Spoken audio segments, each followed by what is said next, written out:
Bueno, buenas tardes a todos. Bienvenidos a estas jornadas con AC. Em, Gracias por asistir a esta tercera sesión de las jornadas con AC 2025.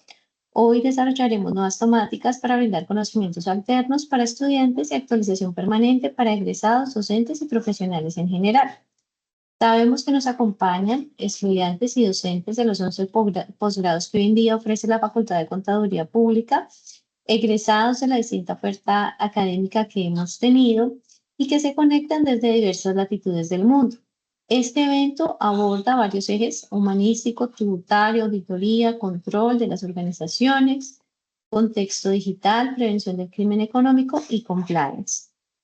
Se ha visualizado como internacional por la presencia de conferencistas de diversos países e interdisciplinario porque contamos con la asistencia de profesionales de varios campos del conocimiento. Para asegurar la atención de toda la audiencia, les recomendamos omitir su presentación de nombre y programa, ya que la coordinación recibirá el informe técnico del Teams en el que sus datos han sido registrados. Para el día de hoy en la sala contamos con el profesor John Jairo. Él es contador público, es magíster en Derecho Tributario. Dale un segundito, les comparto por acá la presentación del profe.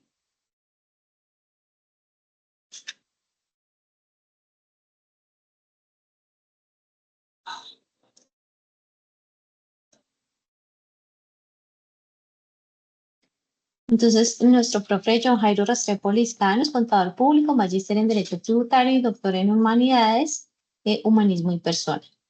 Como experto en tributación internacional, el doctor John Jairo trabaja, en tributación ambiental, ecológica y se ha desempeñado como jefe de la Oficina de Tributos de la Alcaldía de Florencia, Caquetá. Actualmente es director, es de investigador y director docente del Grupo de Investigación Sinapsis de la Universidad de la Amazonía, y nos va a acompañar el día de hoy. Bienvenido, profesor John Jairo. Vamos a acá compartir. Voy a dejar de compartir para que, profe, puedas compartir tu presentación. Entonces, bueno, les recomendamos que no es necesario que en el chat pongan su nombre y su afiliación, ya que desde la dirección del programa se verificará con la información que nos suministra Teams. Les invitamos también a dejar sus reflexiones en el chat y queremos preguntarle, profe John Jairo, doctor John Jairo, ¿usted desea que las preguntas las vayamos haciendo a medida que realiza la presentación o prefiere que hagamos las preguntas al final?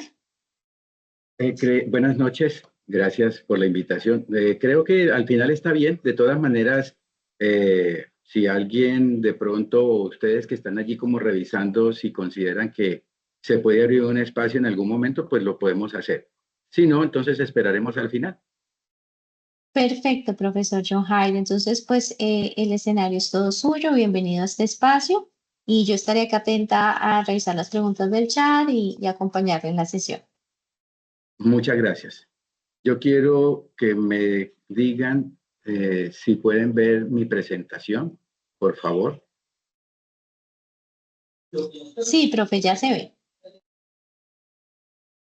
Eh, Voy a compartir aquí, dejarla en modo presentación. Ahí se ve. Yo ya no la veo, profe. Antes sí la veía, ahora no la veo. ¿Quieres quitarla de modo presentación? Ya, ya, un segundo.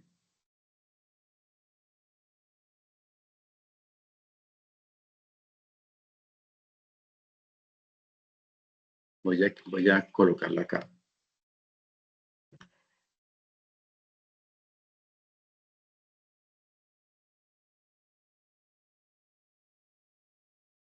Voy a dejar de compartir un momento.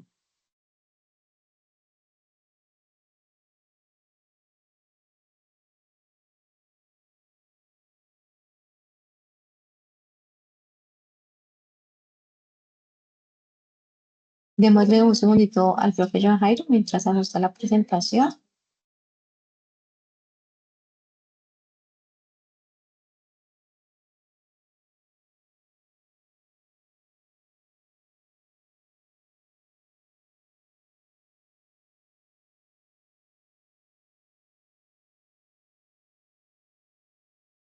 Listo, profe, ya estamos viendo tu pantalla. Listo. Y la presentación. Sí, Y ya me la estamos escuchan. viendo. Me Y te escuchan. escuchamos. Sí, señor.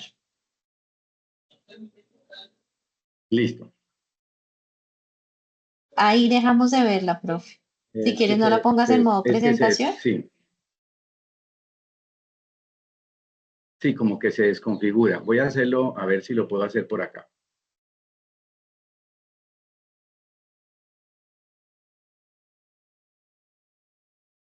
¿Ahí lo están viendo? No, profe, ahí no se Listo, ve. entonces lo voy a dejar de hacer, lo voy a dejar de mostrar por este lado. Listo, vamos a ver.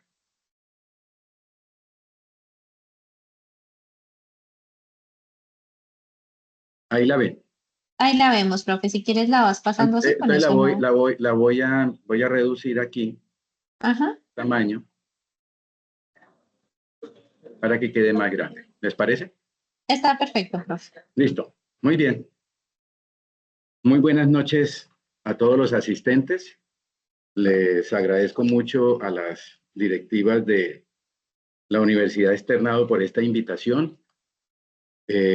A la doctora María Elena Escobar, quien es la decana de la Facultad de Contaduría Pública, al doctor César Yamil Beltrán, director de académico y de investigación de la facultad, a la doctora Gabriela Saucedo, coordinadora académica de posgrados, y a la doctora María Patricia Giraldo, que también es otra coordinadora académica de posgrados, a todos los docentes, estudiantes, egresados y asistentes que están en este momento conectados a este gran evento de las jornadas de conocimiento y actualización CONAC 2025, periodo 2025-1. El, el, el tema que les vengo a presentar hoy es un tema que a mí me apasiona mucho. Espero que los diferentes egresados, perdónenme, los diferentes estudiantes que actualmente se encuentran conectados tanto en la universidad como en otras instituciones, tiene que ver con tributación ambiental y respuesta fiscal a la crisis climática. ¿Y yo por qué llegué a trabajar con la tributación ambiental? Bueno, pues la tributación ambiental la vi en mis estudios de maestría cuando yo estaba estudiando la maestría en tributación en la Universidad Externado de Colombia. Fueron 2 años que tuve la experiencia, la grata experiencia de compartir con personas que incluso pueden ser sus maestros. Estamos hablando de Rubén Vasco Martínez, estoy hablando de José Castañeda, que da IVA, estoy hablando de otros profesores que de alguna manera han dejado una huella. Y en esa oportunidad yo recuerdo como anécdota que cuando vi el pensum y cuando me tocó ver la materia, se llamaba tributación ambiental, cosa que yo en mi especialización de gerencia tributaria yo no había visto. Y a mí me llamó poderosamente la atención porque la profesora, que me acuerdo mucho de ella, no era experta tributarista, sino que ella era más bien una experta en lo ambiental. Y la profesora hizo un comentario que a mí me marcaría en gran parte la vida, porque digamos que yo, y al igual que muchos de los que están aquí conectados, pues somos de una generación muy diferente a la generación de ahora, y habían cosas que para mí eran sorprendentes.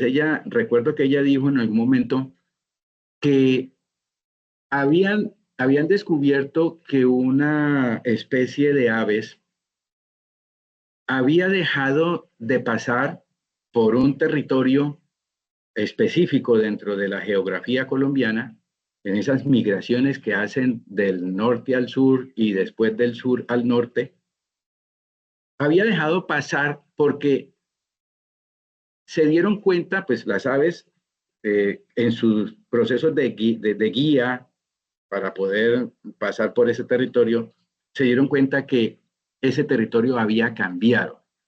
Había ya una ciudad, había unas carreteras que habían sido construidos y había una deforestación que automáticamente le produjo a las aves cambiar ese recorrido por otro. Y a mí me causó mucha impresión eso porque yo decía, bueno, pero ¿cómo es posible que la acción humana, ¿cierto? Una acción humana, una acción económica de construir carreteras, de hacer progreso, de desarrollo, unir espacios geográficos, puede traer consecuencias para el no humano y en este caso para las aves? Y eso me sirvió para reflexionar sobre el tema y cuando por allá en el 2013, 2014 hubo una convocatoria de Colciencias, en ese entonces se llamaba Colciencias, ahora se llama MinCiencias, hubo una convocatoria para hacer unos seminarios, unos eventos internacionales y la universidad a la que yo pertenezco, que es la Universidad de la Amazonía, participó de esa convocatoria, se ganó unos recursos e hicimos el primer evento que se llamó Seminario Internacional en Fiscalidad Ambiental. Y a partir de allí escuchamos las versiones internacionales y las versiones nacionales sobre todo lo que tenía que ver con tributación ambiental. Y por eso quizás estoy aquí. Miren cómo el círculo hace que yo termine eh, ofreciendo una charla a, a egresados o a la academia de donde yo salí precisamente como magíster. Y entonces, para empezar, yo creo que tenemos que identificar el problema. Y el problema es la crisis que está viviendo la humanidad y esa catástrofe civilizatoria que actualmente estamos viviendo todos los seres humanos en estas épocas tan difíciles donde hay no solamente eh, guerras, donde hay no solamente desarraigo, despojo, eh, personas que tienen que trasladarse porque no pueden seguir viviendo en sus territorios, personas que tienen que trasladarse porque sencillamente el agua se acabó o el agua está contaminada o porque el clima cambió. Y esas crisis y catástrofes tienen que ver con los cambios que hemos hecho nosotros en nuestro diario vivir y en nuestras actividades económicas. Los organismos internacionales, intelectuales, la iglesia y los activistas sociales ya lo han venido denunciando desde la segunda década, perdóneme, desde segunda mitad del siglo anterior. Podemos notar, por ejemplo, cómo la Organización de las Naciones Unidas han venido insistiendo en algunos mecanismos económicos, tributarios, fiscales para poder salir del problema. También se han sumado a ello muchos intelectuales, científicos, no solamente desde las grandes potencias mundiales, sino también desde estos latitudes, como por ejemplo América Latina. La iglesia también ha estado interviniendo o ha estado haciendo pues eh, sus preocupaciones acerca de cómo debemos nosotros cambiar nuestros estilos de vida. Pero todo se centra también en una sobreexplotación de las materias primas, de esos recursos naturales que sirven precisamente para poder producir más máquinas, para poder producir los bienes, para poder prestar servicios.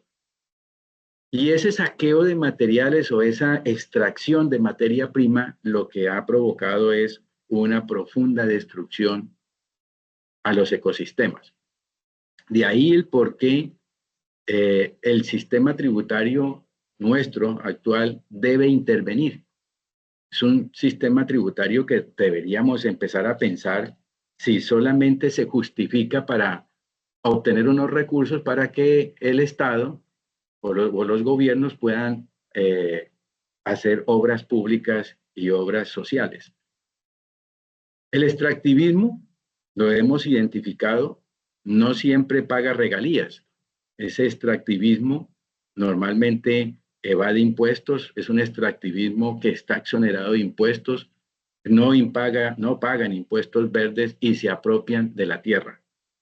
Ese espacio donde nosotros como colombianos tenemos una muy buena riqueza natural. Somos uno de los países más biodiversos del mundo, pero eso puede cambiar. Y puede cambiar, como lo vamos a explicar más tarde, por ejemplo, con un hecho tan sencillo como es tratar de cambiar los carros movidos por hidrocarburos a tener unos carros movidos por energía eléctrica, por decir algo. Y por último, pues en este caso tendríamos que revisar si el principio básico de la tributación ambiental, como es el principio contaminador pagador, pues está funcionando o si definitivamente, como muchas voces lo han manifestado, ha sido altamente criticado. Para poder entrar entonces de lleno con el tema de la crisis civilizatoria, pues tenemos que decir que esa es una crisis del desarrollo, que ustedes seguramente lo habrán visto en alguna de sus cátedras, en alguno de sus espacios académicos, que el desarrollo pues viene siendo implantado desde los países del norte global como la posibilidad que tienen los demás países, en este caso, por ejemplo, los países latinoamericanos o centroamericanos, de salir del mal llamado subdesarrollo. Hoy estamos hablando, ya no volvemos a hablar de subdesarrollo, sino que hoy hablamos de países emergentes. Y esa crisis del desarrollo, como lo dice un intelectual del pensamiento crítico latinoamericano, pues es una crisis precisamente del capitalismo y de su reconfiguración neoliberal. La cuestión social y ambiental son el resultado precisamente de ese proyecto sistémico de crecimiento económico. A nosotros nos han vendido la idea de que para poder salir del crecimiento, de poder salir de del subdesarrollo de estos países que quieren una economía más globalizada, de una economía bollante, de una economía donde todo el mundo viva tranquilo, viva en dignidad, digámoslo así, con condiciones dignas, pues tiene que salir o tiene que permitir el crecimiento económico. Digamos que desde esas dinámicas nuestros pensadores críticos, tanto a nivel mundial como los del pensamiento crítico latinoamericano, pues siempre han pensado que esa cuestión ambiental, esa cuestión social y ambiental es resultado de ese proyecto de crecimiento donde todos queremos el progreso y el desarrollo. Hay diferentes formas o dimensiones de ver esas crisis, ¿no? Por ejemplo, vemos como hay una crisis sociológica, hay una crisis histórica, hay una crisis global y hay una crisis ambiental. Enrique Leff, por ejemplo, habla mucho sobre la cuestión ambiental y es esas preocupaciones que tenemos los seres humanos sobre si vamos a dejar un planeta para las generaciones futuras, cómo el ser humano está destruyendo los ecosistemas. Y eso me trae a mí un recuerdo que quizás los jóvenes no se acuerden de él porque no lo vivieron en ese momento. Y estamos hablando de los años 80 y 90 con la crisis de la capa de ozono. Los que, los que son un poco más contemporáneos de esa época, 80, 90, recordamos que el simple hecho de tener desodorantes a base de aerosol generaba un producto que lo ayudaba a impulsar para que pudiera salir el desodorante, pero ese producto, ese químico que ayudaba a expulsar el producto del desodorante, terminaba destruyendo la capa de ozono. Esa capa de ozono que algunos saben es una protección que tiene el globo terráqueo contra los rayos ultravioletas y otros tipos de rayos que emite el sol y que son dañinos para el ser humano y bueno, para el resto de las especies. Pero también no solamente hablamos de la crisis en la capa de ozono, también podemos hablar de la crisis, por ejemplo, de la lluvia ácida. La lluvia ácida es producida por toda esa polución que generan las grandes fábricas, por todos esos carros que emiten partículas que forman parte de los gases de efecto invernadero que después, al estar en el aire y en contacto con alguna precipitación que se dé, pues vienen a caer esas gotas, pero ya no gotas de agua pura, digámoslo así, sino gotas de agua contaminada con ácidos. Y por ahí ustedes pueden googlear y pueden ver fotos como, por ejemplo, la pintura de un carro se puede ver afectada sencillamente por ese tema de la lluvia ácida. Esas dos cosas, esas dos crisis han venido siendo controlados y ya hoy no se habla de la crisis de la capa de ozono, ya no se habla de la crisis de la lluvia ácida. Sin embargo, hoy estamos hablando ya no de esas dos, sino del cambio climático. Ese cambio climático que a toda hora, yo recuerdo que hace unos 20 o 30 años, yo no me acuerdo haber escuchado la palabra o la expresión fenómeno de la niña y fenómeno del niño.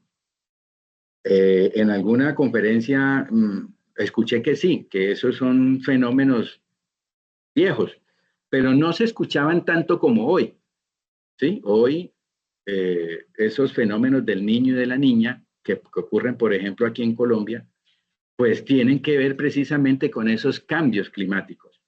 Los gases de efecto invernadero son el alimento, el combustible que hace que el cambio, que hace que el clima cambie abruptamente.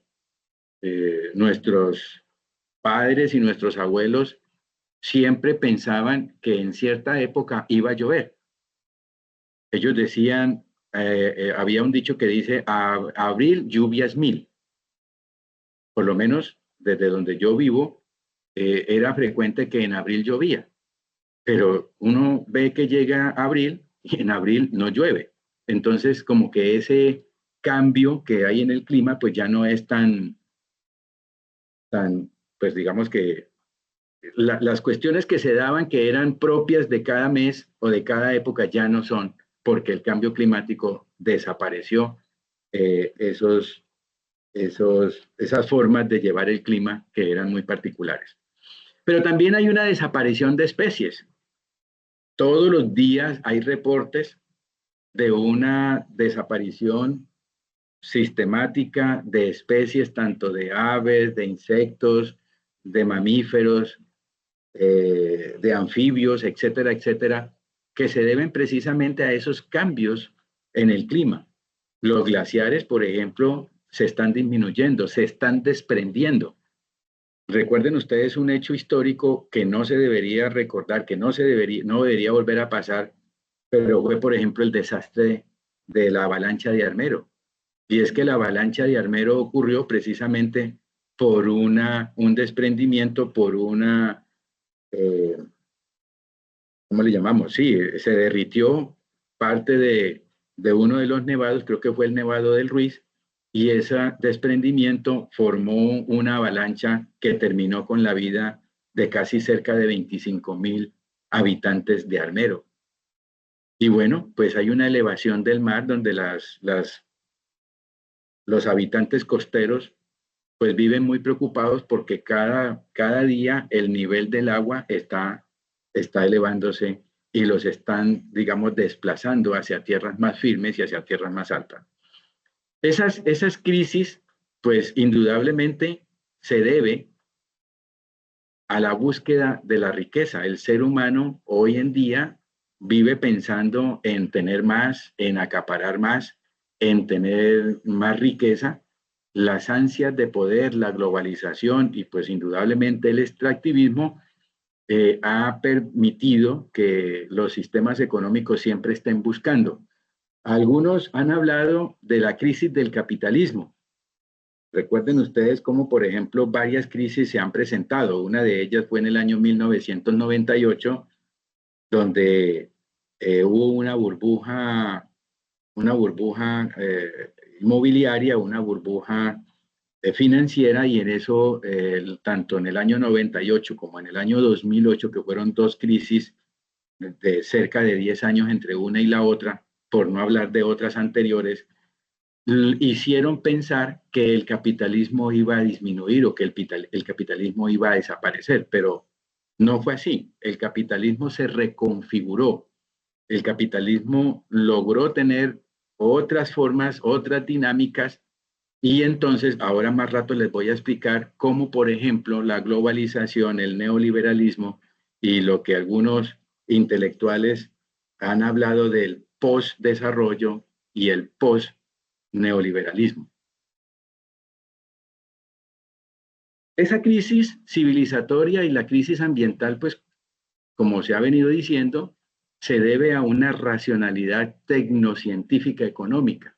Es ese deseo de saber que ha universalizado a la naturaleza, que ha permitido tener un dominio de la naturaleza. De hecho, algunos hablan de que todavía hay un pensamiento antropocéntrico, es decir, todo lo pensamos como el hombre en el centro del universo, el hombre que es el que domina el universo.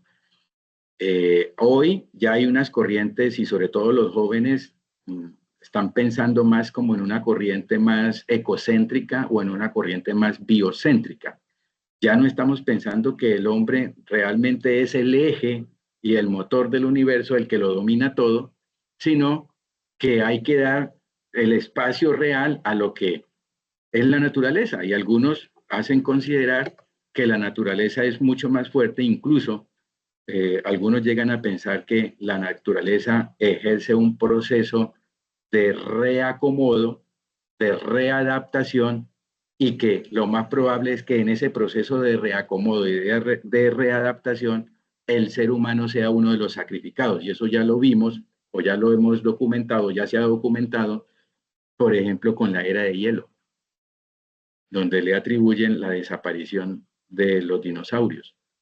Entonces, esa racionalidad tecnocientífica y económica, ese deseo del dominio del saber, todo lo queremos estudiar, ha hecho que el ser humano empiece a verse como individuos, a la naturaleza como partes individuales no interconectadas. Es fácil coger una planta y decir, esta es una planta y esta planta yo la puedo sembrar en cualquier parte del mundo. Yo puedo coger una especie y decir, esta especie la puedo llevar a cualquier parte del mundo, porque nosotros consideramos que esa especie puede sobrevivir en cualquier parte del globo terráqueo. Sin embargo, no es así. La naturaleza se tiene que ver, o funciona más bien, no se tiene que ver, funciona como un todo correlacionado, un todo en donde cualquiera de sus partes, si llega a verse afectada, pues puede afectar otras partes. Entonces, vamos a poner un ejemplo. Un agricultor decide desviar el cauce de un río para poder suministrar agua a sus plantaciones. ¿Eso es normal? Claro que es normal. ¿Eso lo hacen? Claro que lo hacen. Y no solamente para emprendimientos agrícolas y pecuarios, lo hacen para minería, lo hacen, por ejemplo, ahora con el tema de la nueva modalidad del fracking para sacar petróleo, hidrocarburos. Entonces, desvían los cauces de los ríos o, por ejemplo, también como cuando los desvían para efectos de formar una hidroeléctrica. Y todo lo que había ahí empieza a morir, empieza a cambiar. ¿Por qué? Porque usted cambió el cauce del río. Y en ese caso, entonces, especies nativas, especies vegetales, especies animales, incluso el ser humano, pues se ve afectado sencillamente porque cambió esa forma de llevar o de ser de la naturaleza.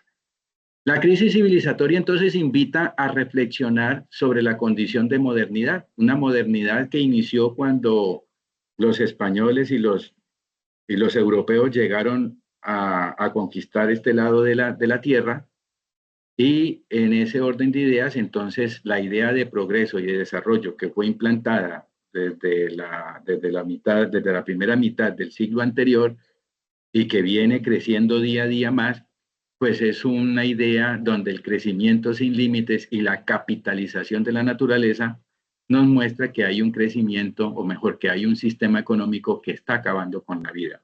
Y esto lo refieren, por ejemplo, Enrique Leff o Eduardo Gudinás en sus textos.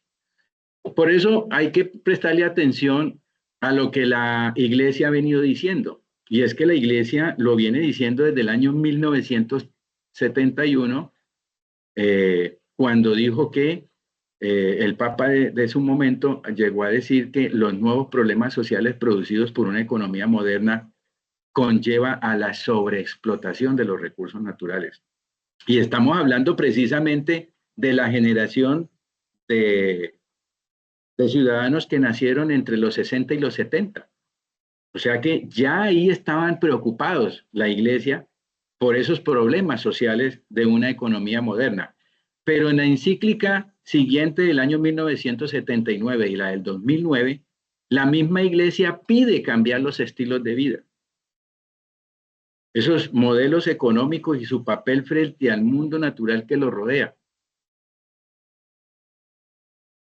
La Iglesia se estaba dando cuenta desde el año 71 y también en el 79 y en el 2009 en sus diferentes encíclicas, que el ser humano está cambiando día a día exponencialmente a niveles que seguramente si seguimos así, no va a haber un planeta para las generaciones futuras. Recientemente, en el Sínodo para la Amazonía del Papa Francisco en el año 2019, retoma el Laudato Si del 2015, ¿cierto? Y reconoce, escúcheme bien, reconocen que hay una catástrofe civilizatoria. Y él se reúne con los pueblos indígenas de los países que conforman la Amazonía, esta Amazonía que no es solamente colombiana, es peruana, es ecuatoriana, es venezolana, es brasileña, y se reúne con ellos para mostrarle al mundo la importancia de aprender de los pueblos originarios, para mostrarle al mundo las formas de vida que ellos tienen, la organización, las cosmovisiones, los saberes, los hábitos de los pueblos indígenas, que sin necesidad de volver a usar, por ejemplo, o dejar de usar, por ejemplo, la tecnología, como lo hacemos hoy, porque lo que yo estoy diciendo y seguramente el Papa Francisco y los intelectuales no están pidiendo que volvamos otra vez a la edad de piedra, o que volvamos otra vez a vivir en cavernas, o que volvamos otra vez a usar las vestimentas que usan muchos de los indígenas que todavía son un poco nativos y autóctonos. No, lo que hay que aprender es que hay unas formas de vivir un poco más comunitarios, un poco más vivenciales, un poco más comunitarios, comunales, en donde hay un estilo de vida muy diferente, con unos modelos económicos muy diferentes a lo que nos viene enseñando las grandes potencias mundiales. Ahí está, las Naciones Unidas entonces generan unas iniciativas y unos acuerdos que intentan resolver los problemas ambientales a través de mecanismos, herramientas económicas y fiscales, y algunas de ellas, porque son muchas, pero las que más rescato yo y que seguramente algunos estudiantes de la maestría en tributación o maestría en tributación internacional, sería muy bueno que estos estudiantes que están conectados acá pudieran ver o tener el estudio de esta tributación ambiental, pues para a ver si podemos contribuir a mejorar con nuestro granito de arena y desde nuestra posición el medio ambiente. La Declaración de Estocolmo sobre el Medio Ambiente Humano en el 72, la Convención Marco sobre el Cambio Climático en Nueva York en el 92, 20 años después, la Cumbre de la Tierra también celebrada en el Río de Janeiro, el Protocolo de Kioto, Madrid, Copenhague, etcétera, etcétera, son acuerdos, son reuniones multilaterales donde las organizaciones de Naciones Unidas llevan a sus científicos, llevan a sus intelectuales, llevan a sus carteras políticas para que intenten hacer unos acuerdos para que todos los países se pongan de acuerdo y empecemos a hablar de eso. Sin embargo, pues la 25ª conferencia de las partes de la Convención Marco por el Cambio Climático en el 2019 reconoció, y abro comillas, que los acuerdos alcanzados no están a la altura de la urgencia climática. ¿Sí? Es decir, ellos mismos llegaron a la conclusión de que disminuir la emisión de gases de efecto invernadero, crear los bonos de carbono, crear un principio que se llama contaminador pagador o el que contamina paga, crear unos incentivos tributarios, crear unos impuestos y tasas. Ellos se han venido dando cuenta que esos acuerdos no están a la altura de la urgencia climática. Llegaron a decir en las noticias que enero es uno de los meses más calientes de la historia. Y no estoy hablando de Florencia, ni Caquetá, ni la Amazonía, estoy hablando a nivel mundial. Enero del 2025, uno de los años, de los meses más calientes de la historia. Luego, entonces, ellos también se refirieron ahí en esa conferencia que hay un fracaso del comercio de carbono, de los bonos de carbono, hay un fracaso de ese acuerdo. Esa medida económica que conseguía recaudar recursos para implementar proyectos que permitieran disminución de emisiones y de las cuales muchos proyectos están actualmente asentados aquí en este territorio. Ahora bien, dejemos hablar un poco del medio ambiente y hablemos un poco entonces de lo tributario. Podemos decir entonces que los sistemas tributarios modernos, ¿sí? No hablemos de los sistemas tributarios de 5 siglos, de 4 siglos, de 3 siglos, de 10, no, hablemos de los sistemas tributarios modernos, de los que actualmente están enviando una señal económica al mundo. Y esos sistemas tributarios los tenemos que ver por su poder de justificación. Es decir, ¿qué justifica la creación de un tributo? Fíjense lo poderoso que es un sistema tributario. Y entonces, algunos intelectuales, en este caso, unos neozelandeses como Skilenen y Laitinen, en el 2015, ellos son unos filósofos que trabajaron este tema de la justificación desde la filosofía de los sistemas tributarios y llegaron a la conclusión de que hay un poder que justifica la creación de impuestos. Por ejemplo, el deber de justicia. Pero no el deber de justicia como nos lo enseña los actuales principios tributarios de nuestra constitución política, que es la equidad, ¿cierto?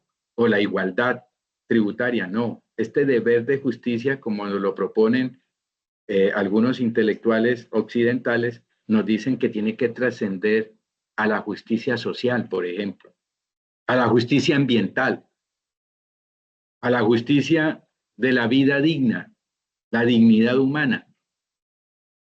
Y vamos a ver un poco más adelante, vamos a ver cómo es que ese deber de justicia se debería ver, ¿no? Y cómo algunas propuestas de impuestos nos permiten que se justifique la creación de un tributo. Y en este caso, lo que estamos viendo aquí, lo que nos convoca aquí, es la tributación ambiental.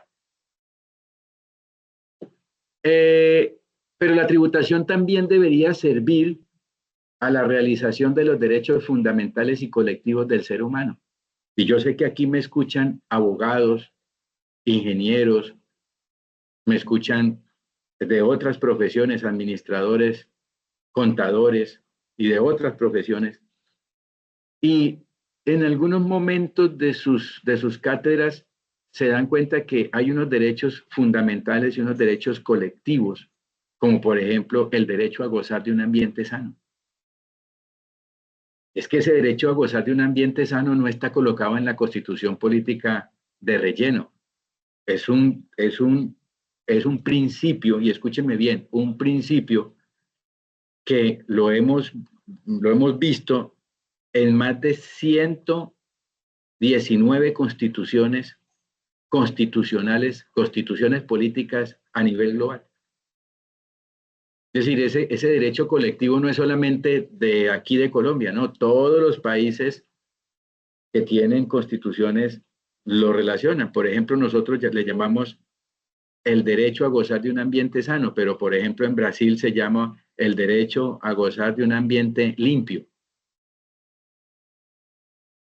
Y en otras partes del mundo tendrán de pronto algún otro nombre, pero lo que significa para todos es lo mismo, y es la posibilidad de que al ser humano se le respete sus condiciones dignas de vivir, en donde pueda tener un ambiente limpio, un ambiente limpio de tóxicos, un ambiente limpio de agroquímicos, un ambiente limpio de destrucción, un ambiente limpio de ruido, de mejores condiciones en el aire, de un aire descontaminado, etcétera, etcétera. El deber de aliviar la pobreza. Fíjense, por ejemplo, cómo muchos ricos, o mejor, multimillonarios de la farándula, de las industrias, de la tecnología, celebrities, o incluso personas como deportistas de grandes élites que son multimillonarios, han llegado a decir que ellos están de acuerdo con pagar impuestos a los ricos.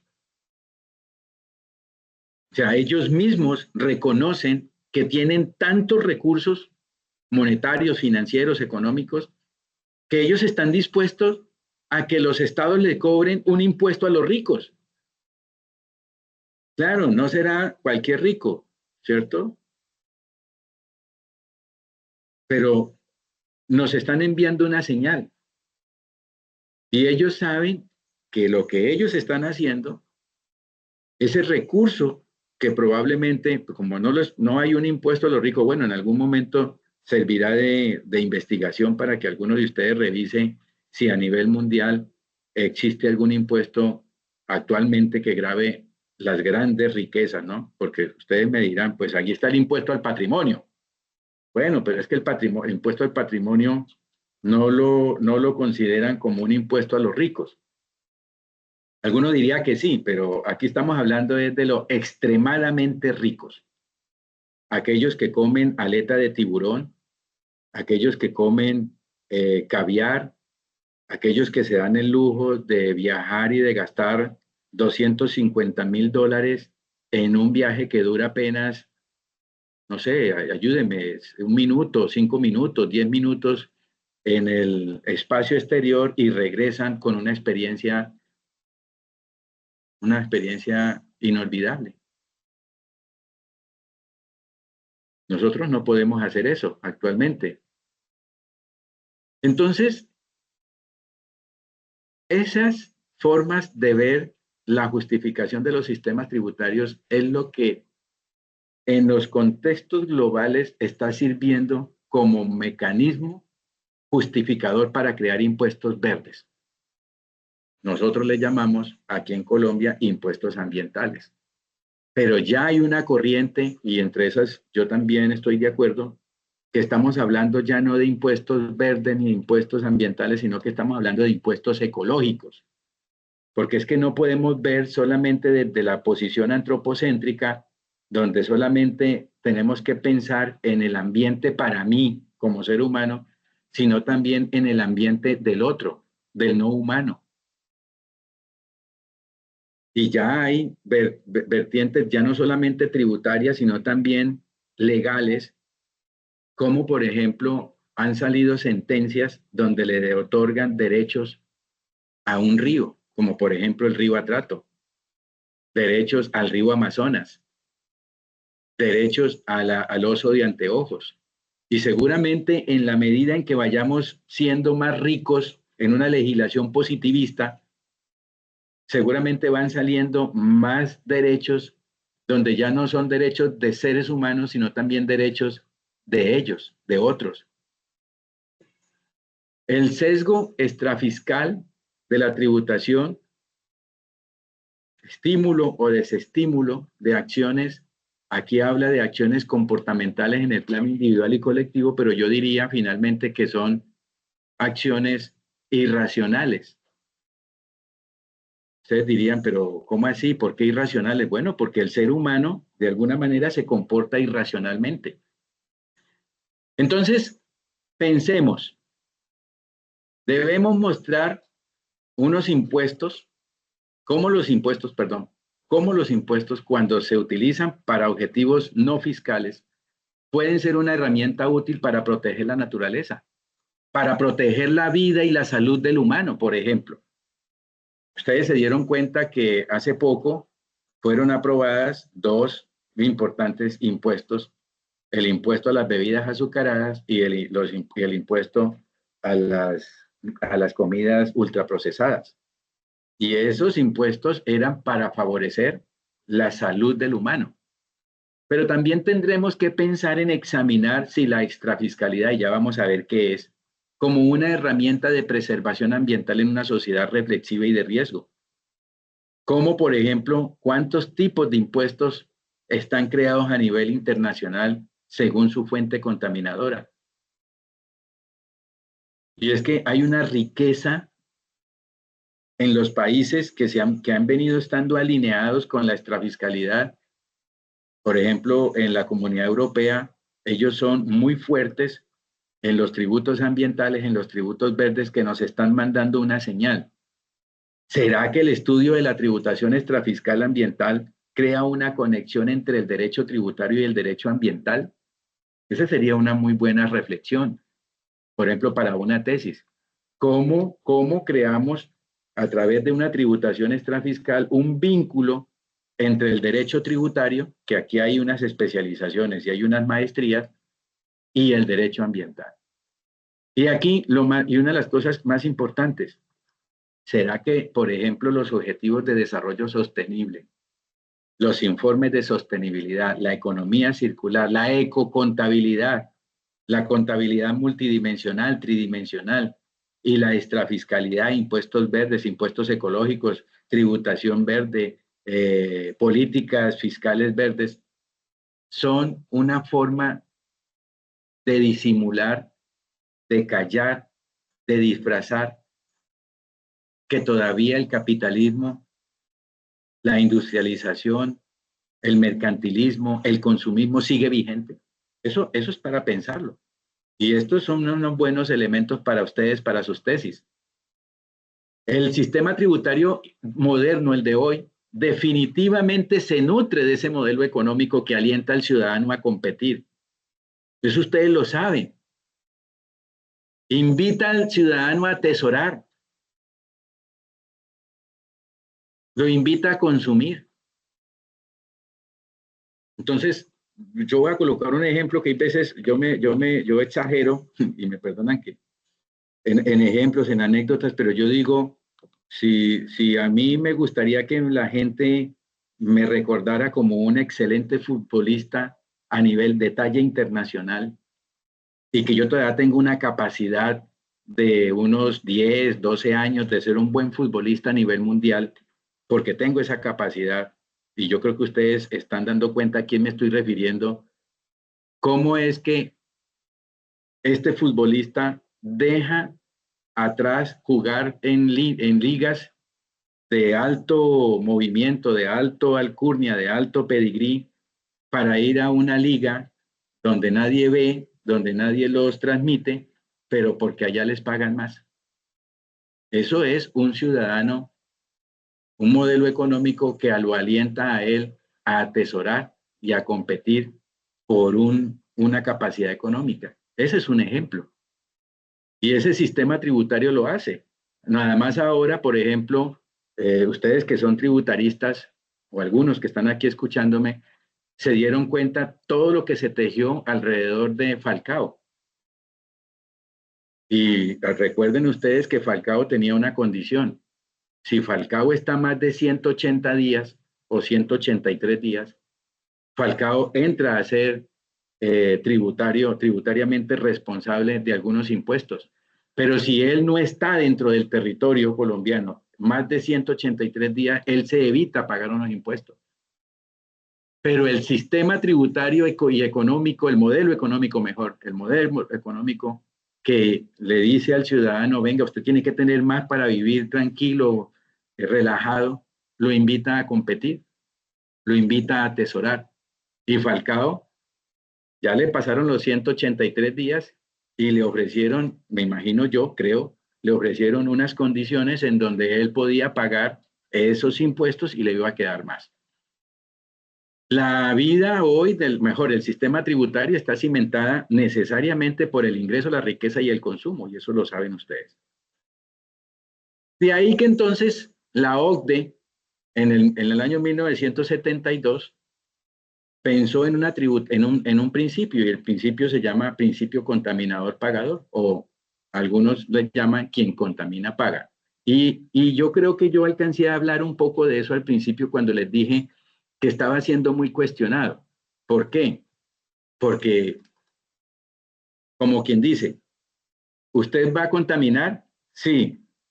¿Por qué? Pues porque tengo una fábrica que está botando gases de efecto invernadero. Ah, listo, entonces usted va a pagar un impuesto.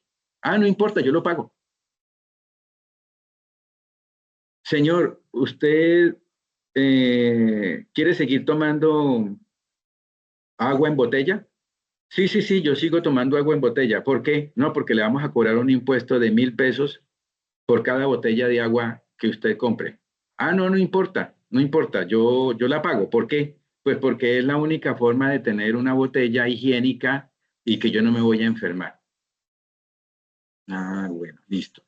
Es decir, usted con ese principio está alentando a que las personas que tienen el poder económico y que quieran surgir, atesorar, consumir, pues no le importa si lo pagan.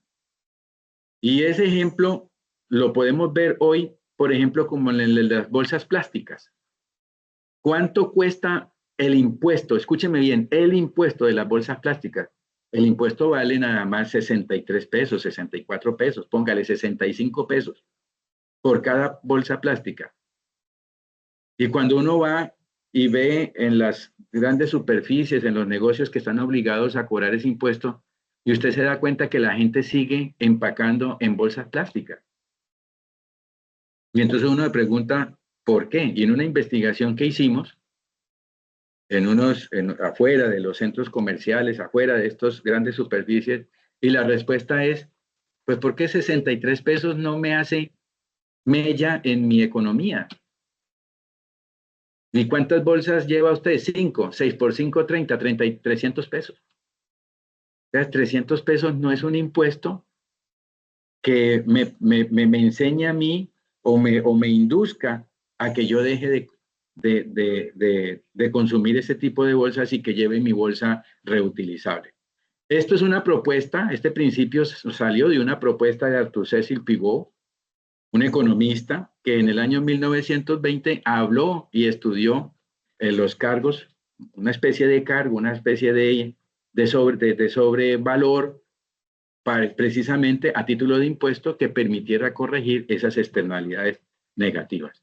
Por eso entonces, con la extrafiscalidad, el Estado utiliza la tributación como un impuesto, como un instrumento de intervención en la sociedad. Entonces, venimos y nos preguntamos, ¿se puede atribuir al sistema actual económico moderno la crisis ambiental y civilizatoria del ser humano? Bueno, lo dejamos un momentico entre paréntesis. ¿Será necesario cambios en la política económica tributaria para desincentivar esos daños que el ser humano hace hacia la naturaleza? Dejémoslo en stand-by. ¿Qué características en cuanto a principios, estrategias y formas operativas debería tener la tributación y hasta dónde esas búsquedas de los derechos a gozar de un ambiente sano pueden orientar o iluminar aportes al respecto? Estas preguntas habría que hacerlas y sirven como, por ejemplo, el problema para una investigación. Entonces viene la pregunta, ¿qué es extrafiscalidad? Bueno, ahí ustedes la pueden leer. La extrafiscalidad es, la tributación debe ser un instrumento de intervención en la sociedad. Eso que hablamos ahora de que por qué se justifica la tributación, ese instrumento de intervenir en la sociedad, en el campo económico, en el campo social y por qué no hablar en el campo ambiental. Ya no con un fin específico recaudatorio, sino modificando comportamientos, ya sea fomentando ciertas actividades como por ejemplo reforestación, dejar de consumir bolsas plásticas o desalentándolas, por ejemplo la de las bolsas plásticas o el uso de pitillos, el uso de desechables y demás.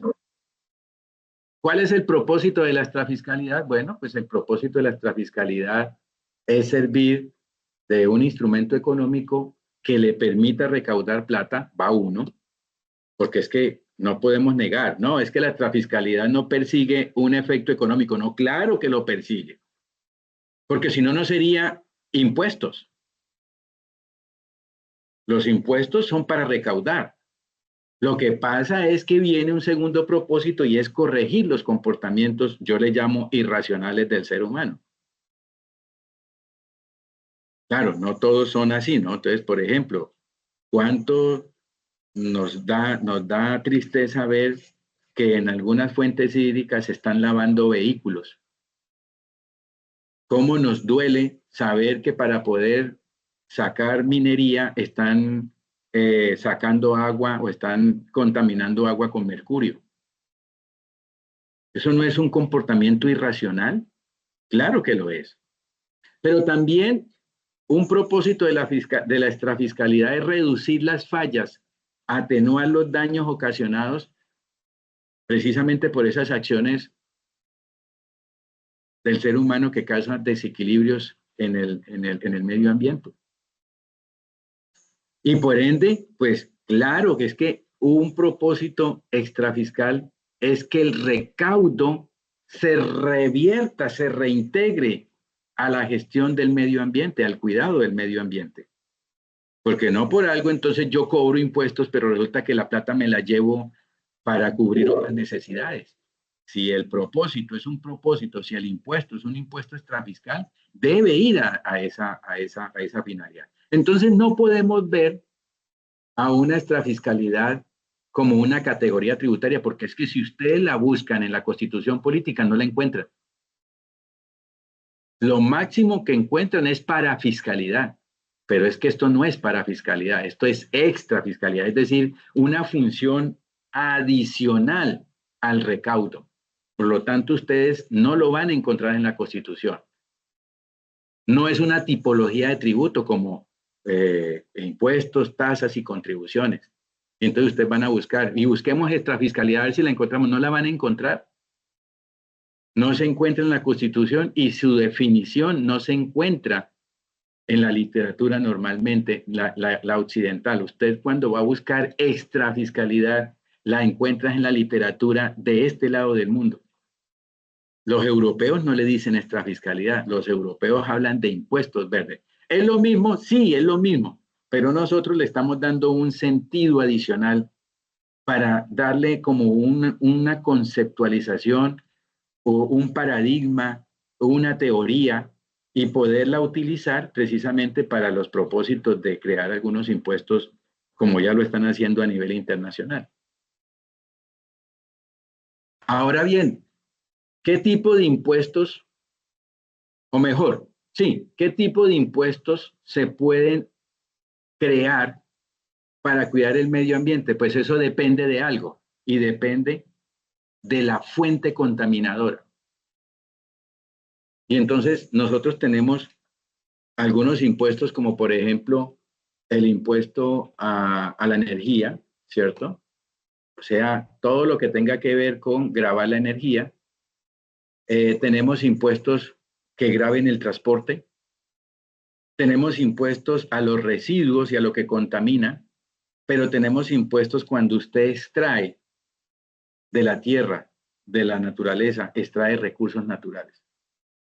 Y eso tiene que ver, por ejemplo, con fuentes de emisiones al aire, polución, gases de efecto invernadero, quemas de madera, quemas de hojas, líquidos, gases, químicos que se vierten al aire, sustancias de agotamiento del ozono, efluentes estimados al agua, pero también hay fuentes no puntuales de contaminación del agua, gestión de residuos y ruido.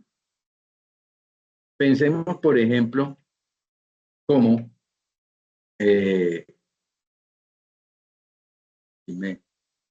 pensemos, por ejemplo, como la herramienta, pues pensando en la herramienta de gestión de emisiones contaminantes, cómo hay un papel social empresarial, la responsabilidad, la famosa RSE, o como hablan en la literatura internacional, la RSC, la responsabilidad social corporativa.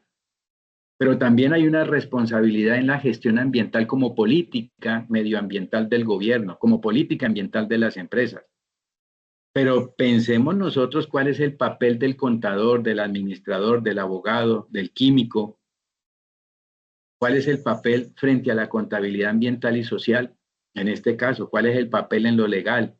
¿Cuál es el papel en conceptos o en la búsqueda de las soluciones químicas, físicas, etcétera, etcétera? Por ejemplo, el papel de un arquitecto cuando construye una edificación. Hoy las edificaciones son más amigables al medio ambiente. Hay más ventanas, por ejemplo, para disminuir las fuentes lumínicas no naturales, sino las producidas por el consumo de energía. Y una contabilidad ambiental y social que todos debemos tener en cuenta a la hora de ejercer nuestra vida profesional. Aquí hay una clasificación de los residuos, no me quiero detener allí mucho porque pues hay unos residuos dependiendo de que si son no peligrosos, entonces hay unos residuos que son biodegradables, reciclables, ordinarios, pero también hay unos residuos que son peligrosos, que son residuos biológicos, como por ejemplo los biosanitarios, como son los anatomopatológicos, como los que se salen del cuerpo humano en una clínica, en un centro de salud, en un hospital, los cortopunzantes, los animales, pero también hay unos residuos químicos, fármacos vencidos, citotóxicos, metales pesados, reactivos y radioactivos, o los agrotóxicos que se utilizan, por ejemplo, en la agricultura. Y es que cuando uno habla de esos residuos, está hablando de cuánto se contamina y en dónde cabe esa basura. ¿Dónde caben esos residuos? ¿Dónde caben los residuos sólidos y especiales? ¿Y en dónde se guardan, dónde se contienen esos residuos? Y se dice que a nivel mundial hay 2.000 billones, se producen anualmente 2.000 billones de toneladas. En México, 4.3 millones de toneladas. Colombia, 3.2 millones de toneladas. Pero comparémoslo con China, 172.4 millones de toneladas anual. Y miren aquí, lo quisimos traer acá a Bolivia, 164.000 toneladas. ¿Por qué? Bueno, pues porque pueden haber menos personas, menos habitantes, pero también hay otras razones, son menos industrializadas. Entonces uno viene y dice, bueno, pero ¿y qué medidas hay a nivel internacional que sirvan como medio para proteger, conservar por ejemplo, en este caso, la gestión sostenible del agua, precisamente para evitar que en esas fuentes hídricas se viertan contenidos contaminantes? Y entonces, por ejemplo, Rusia tiene un impuesto por vertidos, por emisiones y vertidos. La India tiene tasas de agua por sector y subsidios. Brasil tiene tarifas de tratamiento de aguas residuales y ecoimpuestos.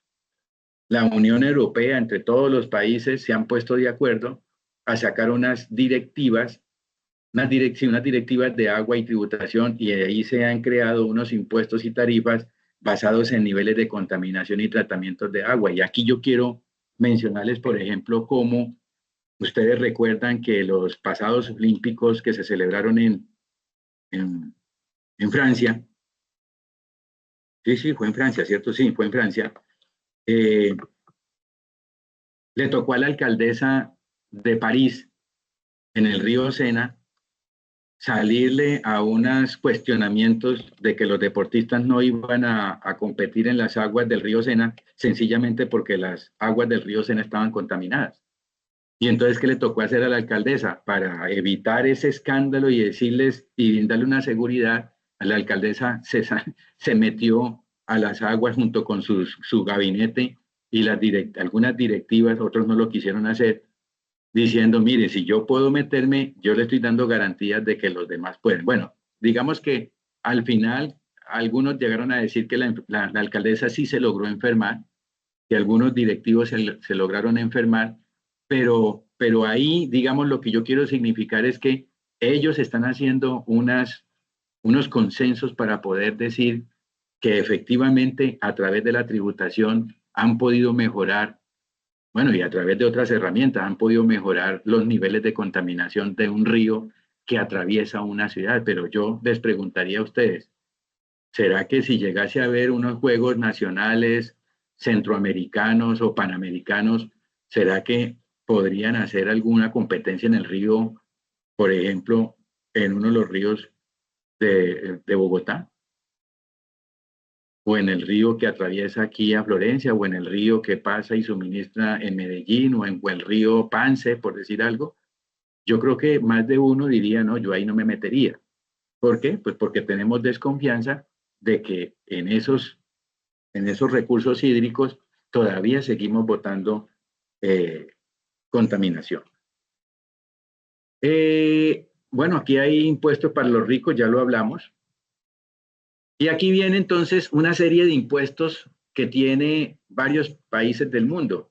Estamos hablando de, si vamos a hablar de la energía, entonces estamos hablando de impuesto a la gasolina, impuesto al petróleo y el gas, impuesto al carbón.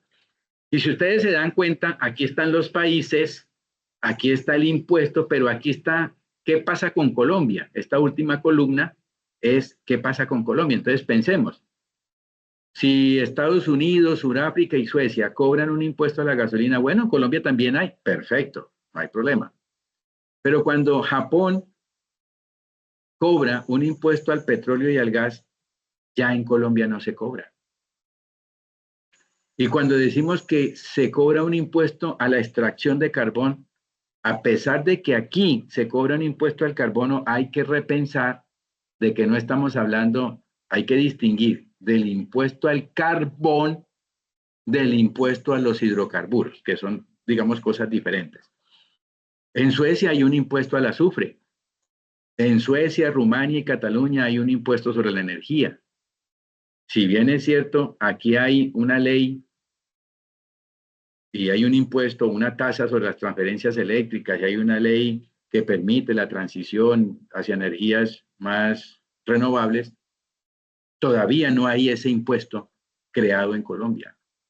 Impuesto de creación de carbono, impuesto sobre la compra de vehículos, y yo aquí quiero aclarar que cuando en China se habla de un impuesto a la compra de vehículos, es porque ellos están pensando en unos vehículos de consumo movidos, perdón, a través de fuentes sucias o energías sucias o de fuentes de hidrocarburos a base de fósiles.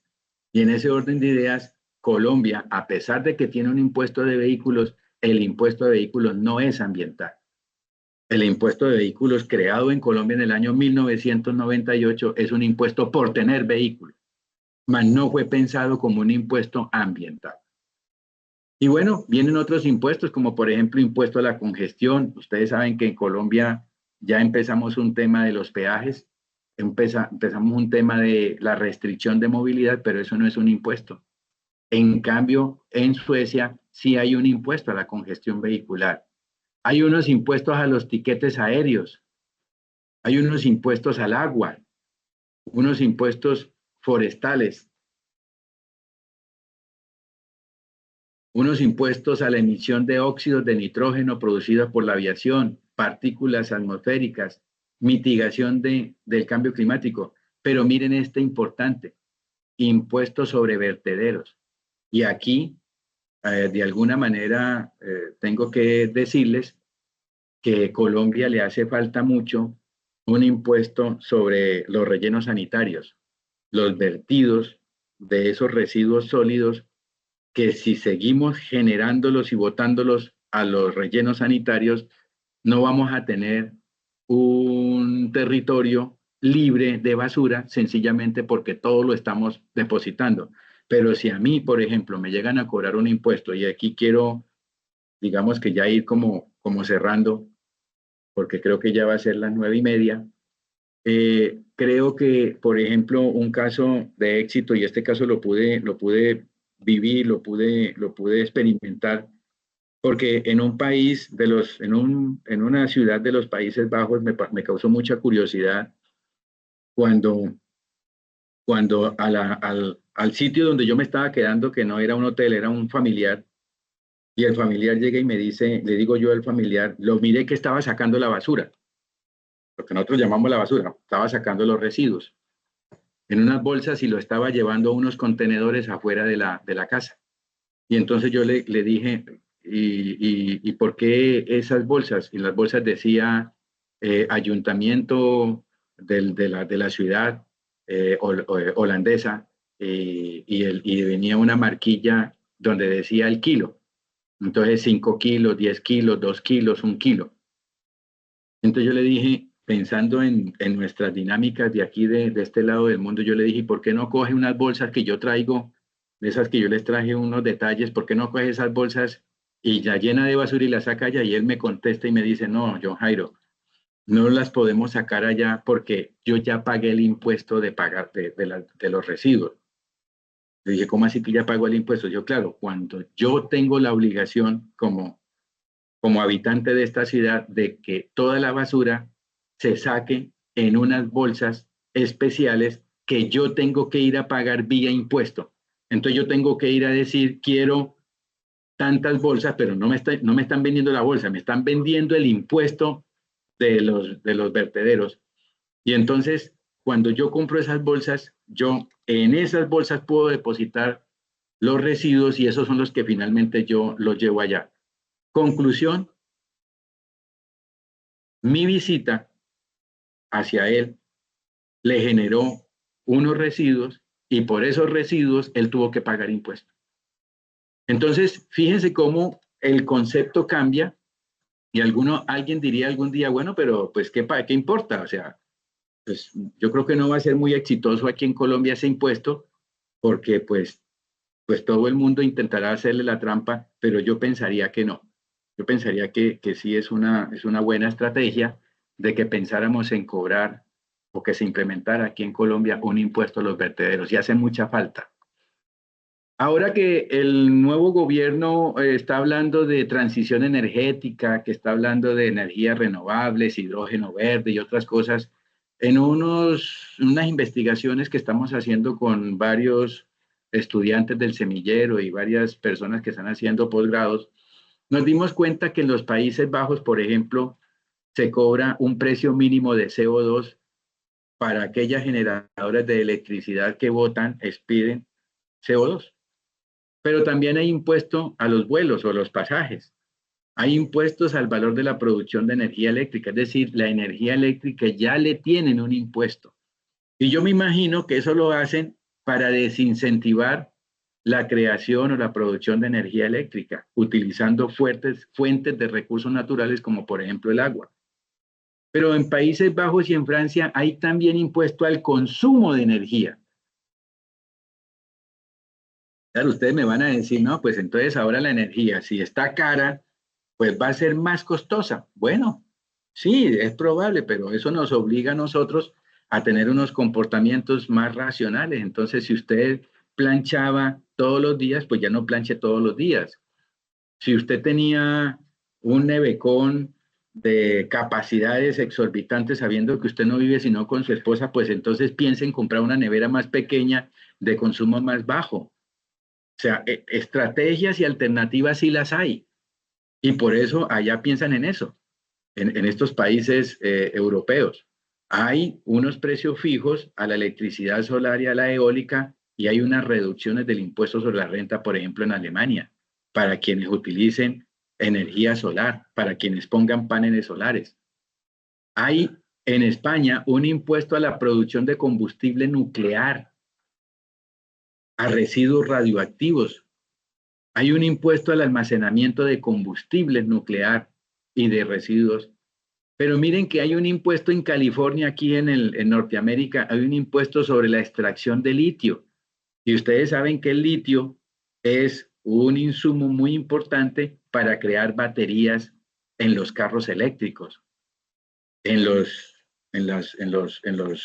electrodomésticos, en las baterías de los celulares. Esas están hechas de litio. Y ellos ya se dieron cuenta que la extracción de litio está generando unos enormes problemas medioambientales. Aquí en Colombia, por ejemplo, el litio se consigue en alturas de más de 2.000 y pico de metros, casi 3.000 metros sobre el nivel del mar. Pero adivinen qué hay a esos 2.500 o 3.000 metros sobre el nivel del mar. Hay capas vegetales, hay páramos. Y si usted pide una licencia para extraer litio, sencillamente usted tiene que deforestar. Y si usted deforesta un páramo, pues se va a acabar el agua.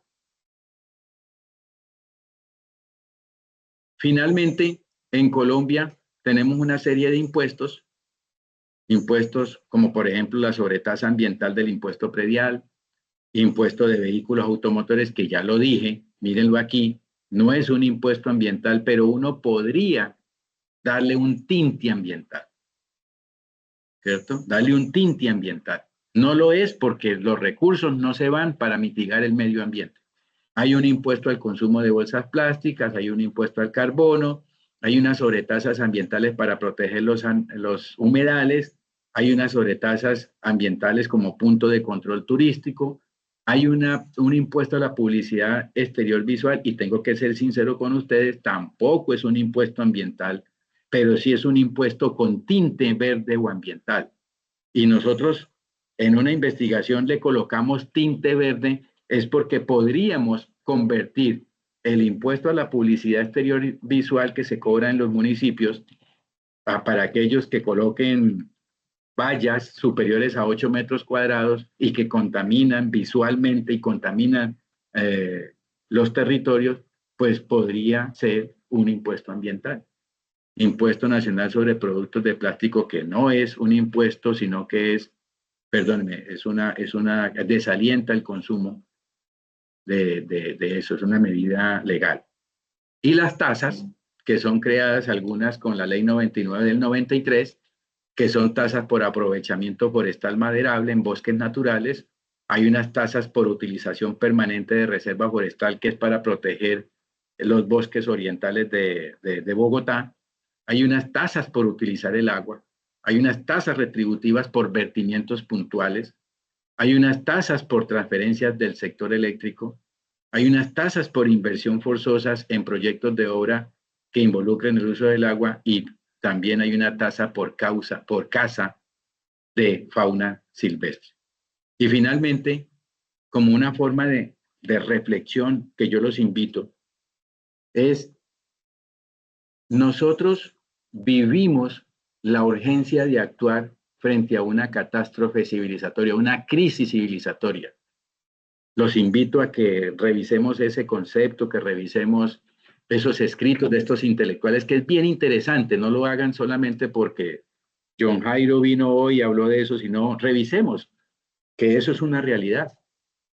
Y que esa catástrofe civilizatoria y esa crisis civilizatoria está acabando con toda fuente de vida.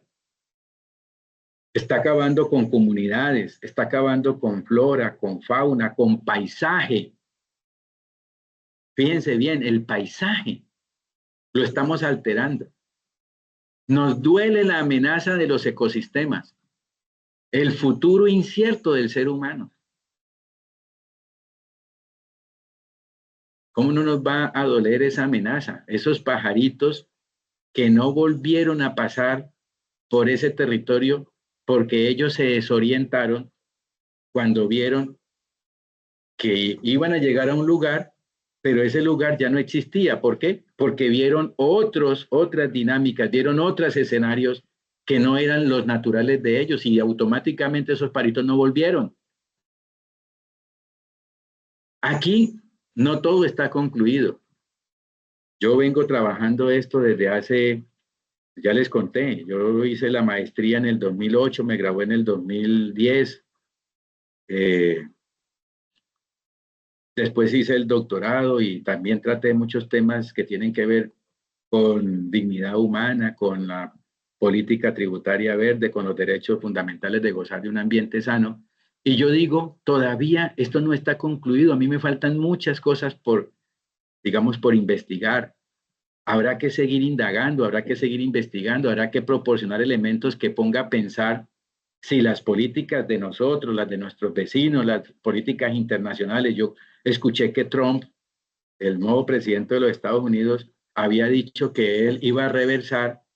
Yo sé que él no aprobó la política de París de disminuir su consumo y su emisión de su consumo de hidrocarburos y la emisión de gases de efecto invernadero para tratar de disminuir ese punto o ese punto y medio en, en el clima. Pero él dijo que él iba a reversar eso, que él es autónomo y pues claro, pensemos que si esa política es la mejor, que si esa estrategia y esos programas de gobiernos, de los gobiernos alcanzan los logros esperados, si llevan a cabo transformaciones necesarias. Los hallazgos y retos de todas las investigaciones, no solamente las mías, las de mis colegas, las de los internacionales, los del pensamiento crítico, los tributaristas, los filósofos, los abogados, son una semilla para que los contables y todas las profesiones que he mencionado estén alineados a las políticas ambientales y fiscales. Sobre todo porque estamos rebasando los límites ecológicos del planeta. Si esto se logra, yo creo que he cumplido un propósito en mi vida, la de haber estado aquí con ustedes hoy. Muchas gracias por estar aquí presentes, por estar escuchándome. Yo sé que este es un discurso que seguramente para algunos, pues, será un discurso un poco que no está, no con la realidad, sino como exagerando, puede ser, pero yo no diría que estoy exagerando. Yo sé que esto es un problema y un problema que le tenemos que poner punto final. Así es de que muchas gracias nuevamente y pues estaré escuchando entonces sus intervenciones. Muchas gracias. Doctor John Jairo, muchas gracias por sus enseñanzas. Bueno, de acuerdo con lo previsto, vamos a iniciar con el espacio de preguntas que nuestros estudiantes planteen en el chat. Entonces, regálame un segundito, yo voy leyendo. Lady Esperanza Gómez nos pregunta, ¿qué país podríamos utilizar como referencia para implementar impuestos eficientes que nos ayuden a disminuir los impactos en Colombia? Gracias, profe, nos dice también. Gracias por esa pregunta. Mira, yo creo, a ver, yo he empezado estudiando a los países europeos, a los países que conforman la Unión Europea. Porque son países que nos enseñan, bueno, como comunidad y sus políticas generales, donde cada país tiene algunos tienen la obligación y otros pues la autonomía de si lo aplica o no lo aplica.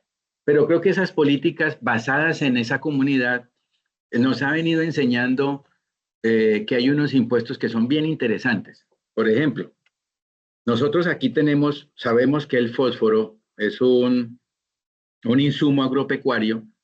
Es un insumo agropecuario fertilizante que se utiliza en los emprendimientos agrícolas. Pero resulta que el fósforo es un químico y el fósforo tiene un problema. Cuando usted aplica el fertilizante y llega a llover, esos líquidos se combinan y se van por la tierra y contaminan irrigaciones de agua, digámoslo así, que terminan en las quebradas, de las quebradas pasan a los ríos y los ríos pasan al océano. Y cuando esos residuos químicos de fósforo que no se han podido decantar llegan al océano, se presenta un fenómeno que se llama la eutrofización. Y la eutrofización es un fenómeno en donde al estar en contacto con este químico con las algas crecen y ese crecimiento de las algas producen unos problemas medioambientales severos en esos ecosistemas. Entonces, fíjense que lo que uno pensaría que sirve para la agricultura termina destruyendo el medio ambiente si no se usa adecuadamente. Y en el país, por ejemplo, Dinamarca, Holanda y Alemania lo tienen dentro de sus regulaciones tributarias. Entonces, cuando usted me pregunta, me dice, ¿qué país es un referente? No. Hay países que cobran, por ejemplo, impuestos a los neumáticos.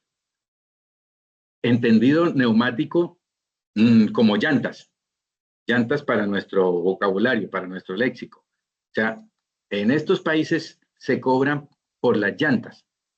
Un impuesto al consumo de la llanta que se cobra una sola vez cuando el distribuidor, el productor o el importador le vende la llanta al dueño del carro para ponérsela a los vehículos.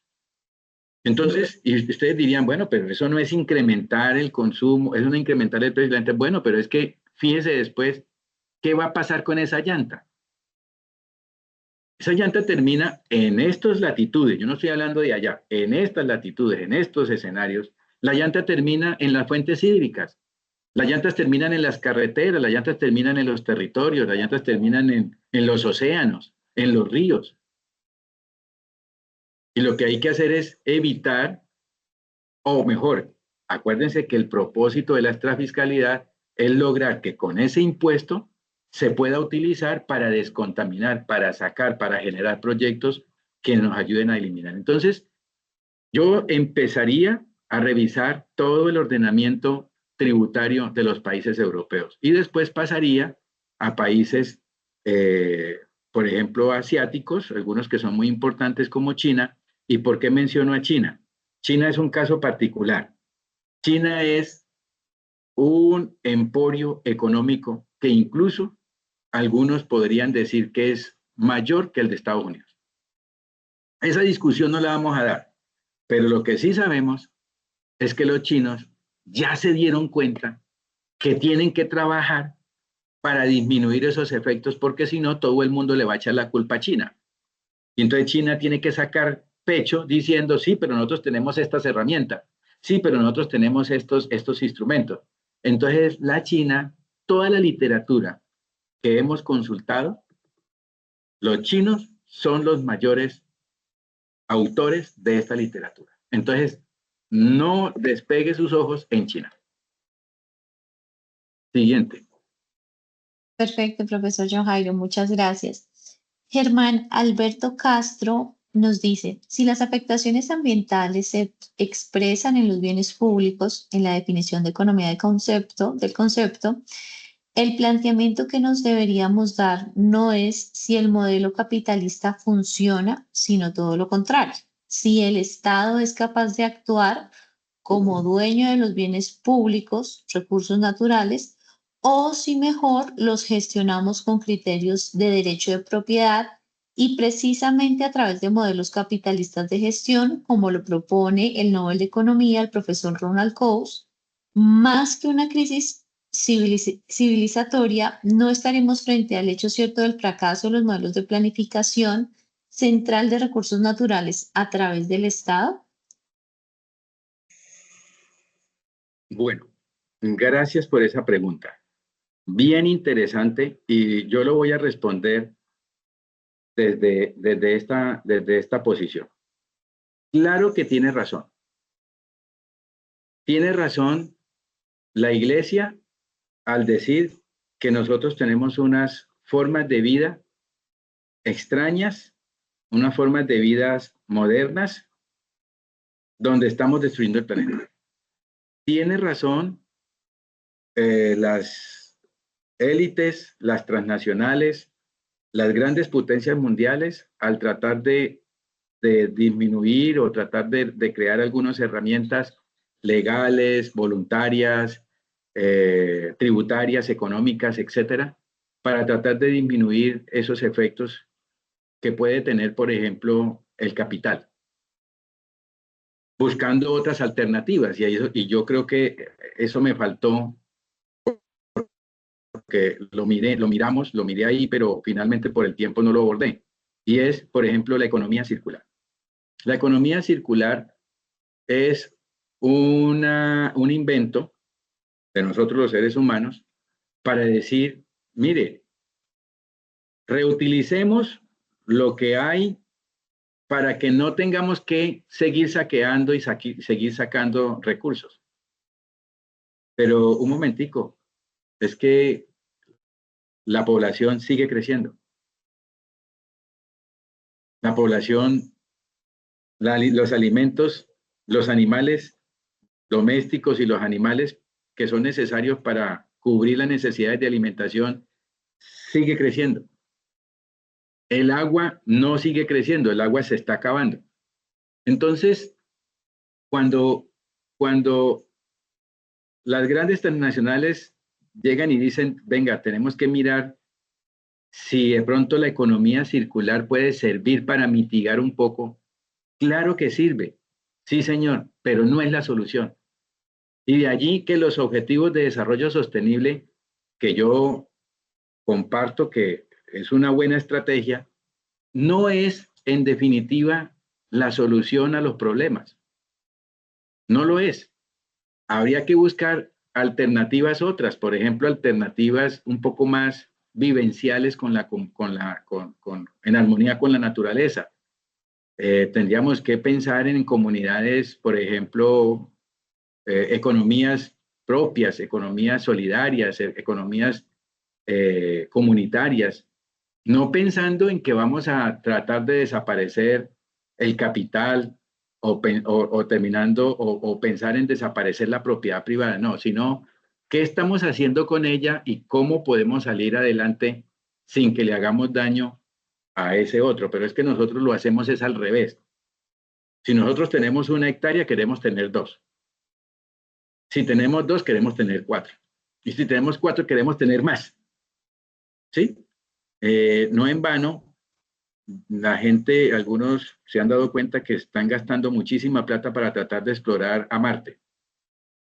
Y yo les pregunto, si ya saben que en Marte no hay vida, o por lo menos eso es lo que dicen hasta ahora, ¿por qué no gastarse en esos recursos en disminuir los efectos negativos y en recuperar este planeta?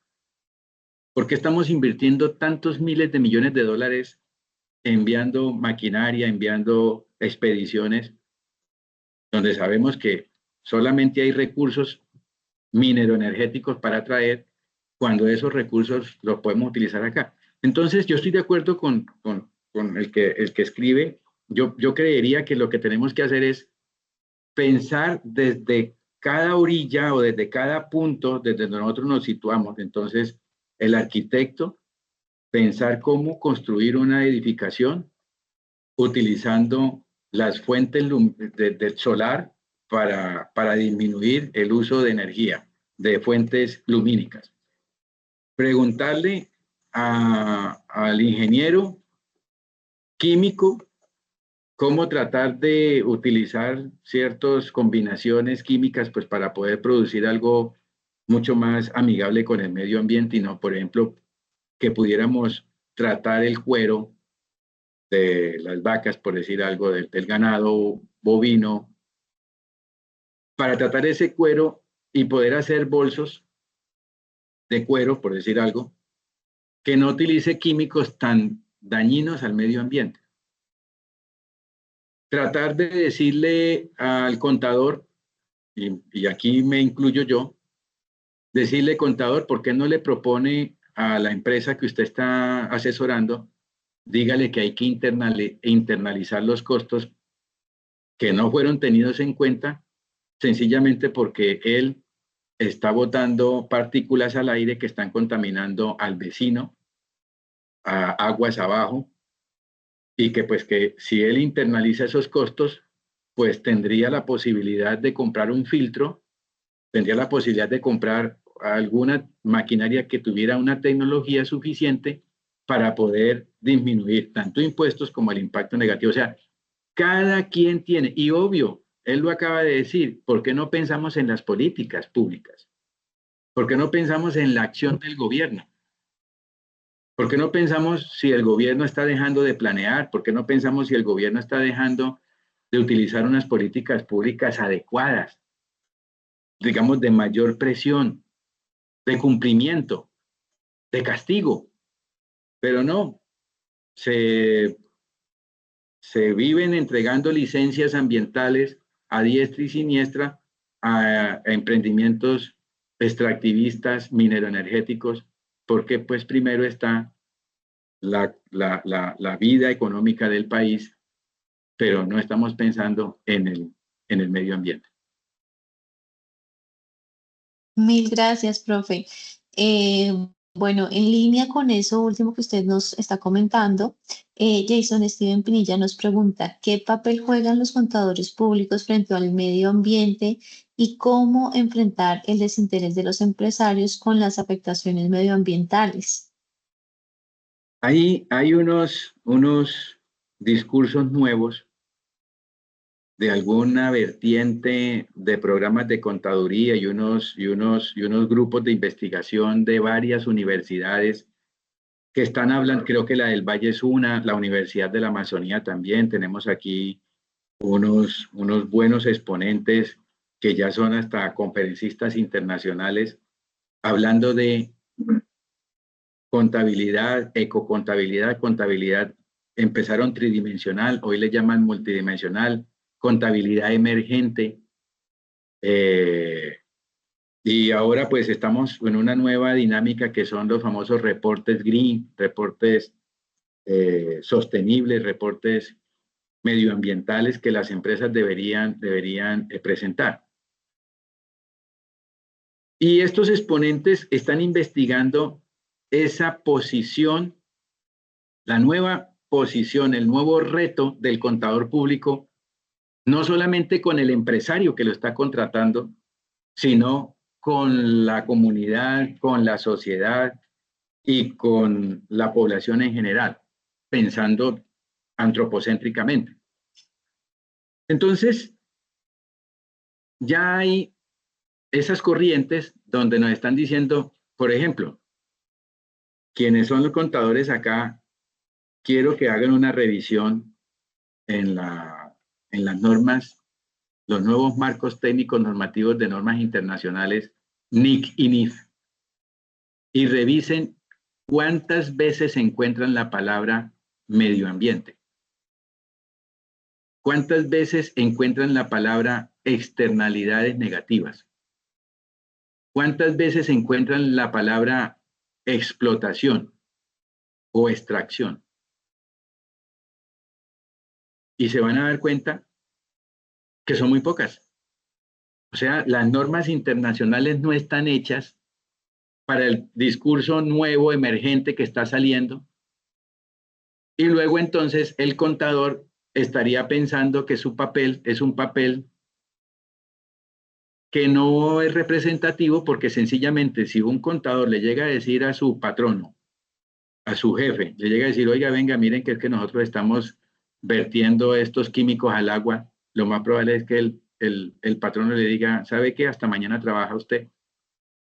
Mañana contrato otro contador que no me diga que yo estoy contaminando el agua.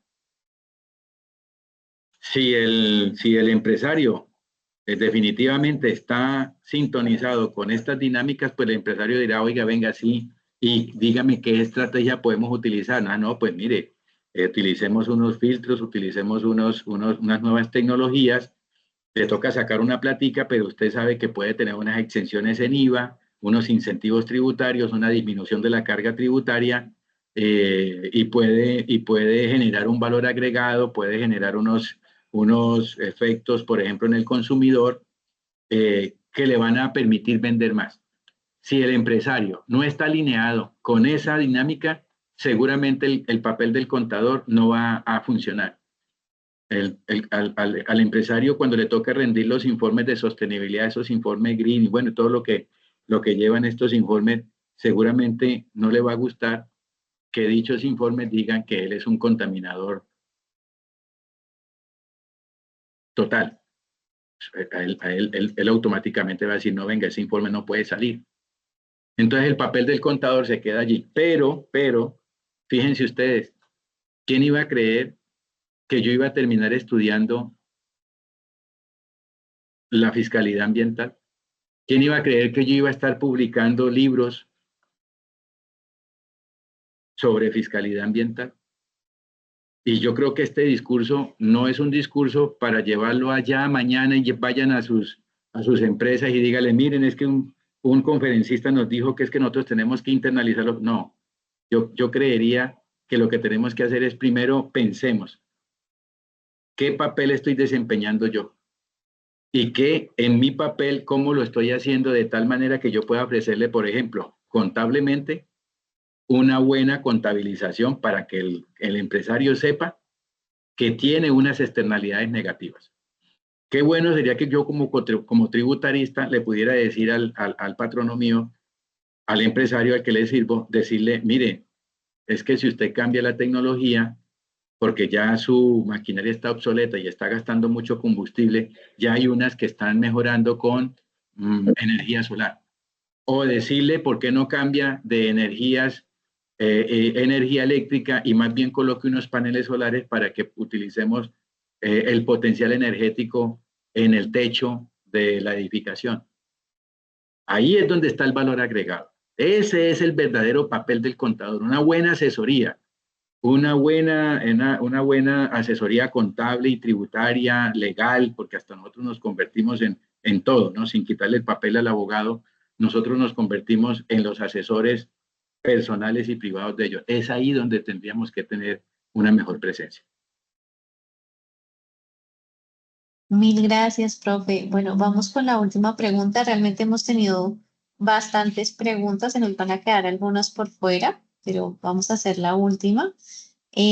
Oscar Vega nos dice, muy buena sesión. Me surge la siguiente inquietud. Creo que se puede lograr delegar en los gobiernos, a través de impuestos verdes, la responsabilidad de frenar la crisis climática, pero me surge la inquietud de cómo los gobiernos logran demostrar realmente que estos impuestos verdes efectivamente logran un impacto positivo en el medio ambiente sin de pronto recurrir al greenwashing. Bueno, fíjense, por ejemplo, y esto es una anécdota también. Me disculpan que traiga aquí a colaciones. En un viaje afortunado que tuve a un país de Europa, yo viajé con mi esposa y estando en ese viaje en un país de habla no hispana, sino de otro idioma, cuando fuimos a comprar un producto en una tienda, digámoslo así, en un supermercado, la señorita, cuando le pasamos los productos, la señorita nos miró, la cajera nos miró y nos hizo seña de que en qué íbamos a llevar los productos. Entonces mi esposa me miró y pues obvio yo la miré a ella y entonces logramos entender que lo que nos estaba diciendo era que si habíamos llevado una bolsa para llevar los productos o que si íbamos a pagar el impuesto de las bolsas. Y entonces cuando le pregunté que cuánto valía la bolsa, el impuesto de las bolsas, perdón, me dijo que valía 1 euro. Y el euro yo lo había pagado a 4.500.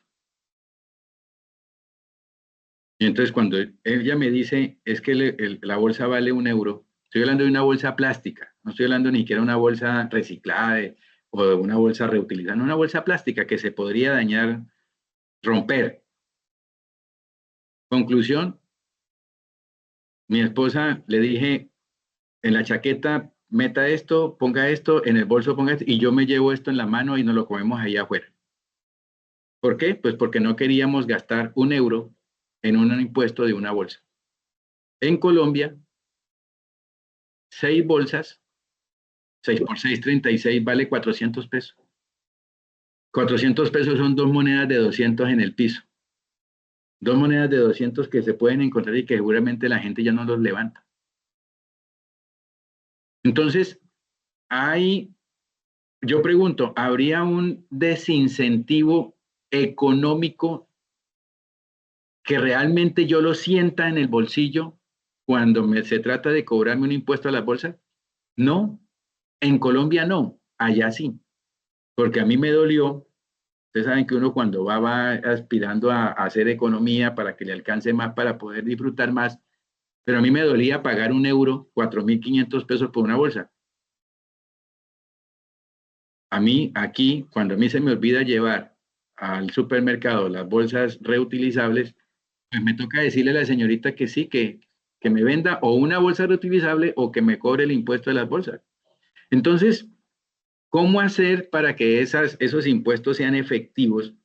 Pues habría que mirar si realmente la tasa, el propósito, realmente me desincentiva, me desmotiva el que yo caiga en esa dinámica de pagar el impuesto.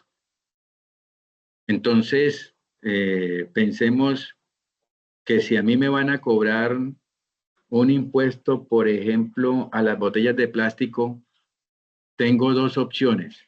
Un impuesto generoso, un impuesto importante, por cada vez que yo compre una botella, pues me obligaría a que no vuelva a comprar una botella de agua, sino que yo lleve un recipiente desde mi casa y lo llene de agua potable de la llave de la tubería de agua potable. Entonces, ese ejemplo y otros tantos, porque ustedes dirán, bueno, pero es que usted mencionó muchísimos impuestos. Yo recuerdo en una noticia que en una COP, así como hubo aquí en Colombia, en una COP, creo que fue en Madrid, no faltó el activista ambiental que se fue al aeropuerto y tomó una foto al hangar donde estaban todos los aviones de los mandatarios que asistieron a la COP. Y entonces el titular del periódico decía, ¿cómo es posible que todos los mandatarios llegaron en avión privado, en avión gubernamental, cuando habían podido venirse en avión, digamos, un conjunto de mandatarios de países y haber llegado en un solo avión? Pero no, como cada presidente quiere llegar en su avión, pues entonces se llenó el hangar de puros aviones de los presidentes y eso fue noticia mundial. Entonces, miren que ya bueno, y ustedes saben que el tipo de combustible que mueve los aviones tiene unos químicos, que generan unos gases de efecto invernadero mucho más potentes que el combustible de gasolina automotor. Entonces, ¿cómo hacer para saber si una medida, ahí es donde está en juego la investigación que nosotros podamos hacer sobre un determinado impuesto? Pensemos, por ejemplo, para terminar, pensemos en que si el impuesto a las bebidas azucaradas y el impuesto a las comidas ultraprocesadas realmente están disminuyendo las enfermedades de las personas que están consumiendo y que siguen consumiendo gaseosa, por decir algo. Pensemos en revisar si se ha disminuido el consumo de papas de bolsa, que tienen sodio, que tienen azúcares y sales concentradas. Pensemos en eso, pensemos en una investigación y ahí nos daremos cuenta si realmente se desincentiva. Yo personalmente creería, por lo menos en mi experiencia, que le he prestado más atención a la marquilla que le colocan en los empaques donde dicen producto concentrado en sodio, sales saturadas, y que ojo que esto es nocivo para su salud. Le he prestado más atención para dejar de comer esos productos que el supuesto impuesto que yo ya he pagado cuando he comprado ese producto. Entonces, revisemos con la investigación, eso es lo que hace falta. Eso es lo que hace falta. Revisemos si esas medidas han sido eficaces o no. Bueno, profesor John Jairo, queremos agradecerle nuevamente por su generosa contribución el día de hoy. Nos quedan algunas preguntas que no alcanzamos a contestar, pero si desean escuchar nuevamente esta conferencia, les informo que estará en el canal institucional de YouTube de la Facultad de Contaduría Pública. Les recuerdo a todos que mañana tenemos una nueva cita para nuestra última charla de estos 4 días de desarrollo de jornadas con ACT. Será una charla enfocada en los ejes del contexto digital y auditoría. Les invitamos a conectarse puntualmente a las 6 de la tarde, hora de Colombia, para escuchar al doctor Gustavo Adolfo Vicencio, asociado senior, gestor de proyectos de implantación SaaS, quien nos hablará sobre las estrategias del Business Intelligence aplicadas con la herramienta SaaS para la gestión corporativa. Y adicionalmente presentaremos un importante logro y beneficio para nuestra comunidad educativa relacionado con la formación en temas de analítica. Les deseamos un excelente descanso y nos vemos hasta mañana. Mil gracias, profesor John Jairo, por su colaboración. Hasta luego todos. Muchas gracias a ustedes y esperaré acompañarlos en una próxima ocasión. Muy Por amable. supuesto que Gracias. sí, profe. Hasta luego. Gracias.